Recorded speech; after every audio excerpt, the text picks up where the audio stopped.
Do you remember the last time you asked someone how work was? How about life in general? What was their response? What did you say the last time you were asked those questions? I bet I know.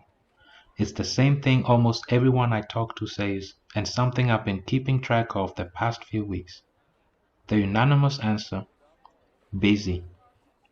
The response is almost programmed. No need to think. And then they look at me proudly, as if I should be impressed. Well, I can't say that I am. I must admit that busy has been my response for years. But how did we all of a sudden find ourselves in a society where busy was the most acceptable way to be spending our time?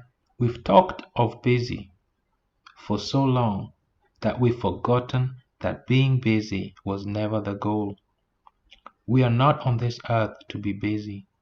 We are here to build relationships, experience life, go places, create things, help others, or whatever else you decide. Our reasons for being will all be different, but I have a feeling that none of us feel we are here simply to be busy. But this thinking has led us to think busy is good, no matter what we're busy with. The space and quietness that idleness provides is a necessary condition for standing back from life and seeing it as a whole, for making unexpected connections and waiting for the strikes of inspiration. Being busy is not the way we should measure our worth.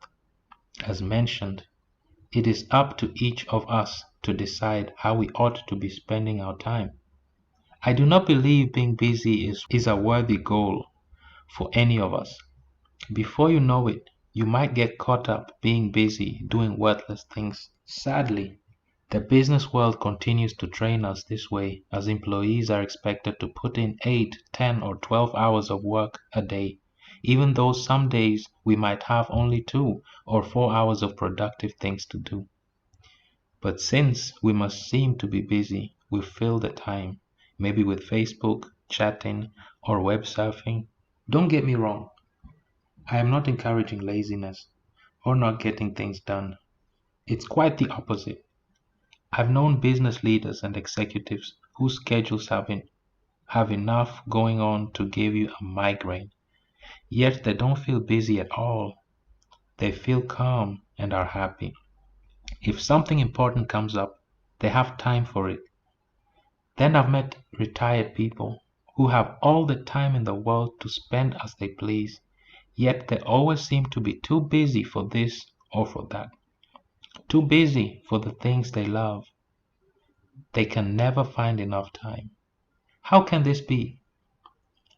I've realized that busy is simply a state of mind, a state that often causes stress, unhappiness, and wasted energy. I propose that we all take a moment and stop, recognize this unhealthy state, and make the decision to no longer be busy. Enjoy the weight that gets lifted off your back simply by changing your focus. Perception is reality, and none of us need busy to be that reality. I bet you'll get even more done and have time left over to do the things you really care about. Life can never be too busy for things that matter most to you. If you don't have time for those, the busy work won't matter anyway. I am done being busy. That is no longer my response to life. And I am the guy who has a pile of to-dos and actions so long that they will likely never get all done. But that does not mean that I'm busy. And that's so liberating. Give it a try. This week, make the I'm not busy challenge. And all you have to do is commit to not responding to anyone with how busy you are, even if it feels like you are totally swamped. Don't even adjust your schedule. Just change your language. It will be harder than you think. You'll stumble on what words to use to replace the cultural norm. And if you're asked directly if you've been busy, give the refreshing answer, nope, I haven't been busy at all. and enjoy the tranquility that follows. How busy are you right now? Pride and satisfaction are not found in busy. Decide not to be. It doesn't mean you don't get things done. It just means you do them calmly and with intent. How does it feel to leave busy behind? Tell me your thoughts in the comment section. See you there.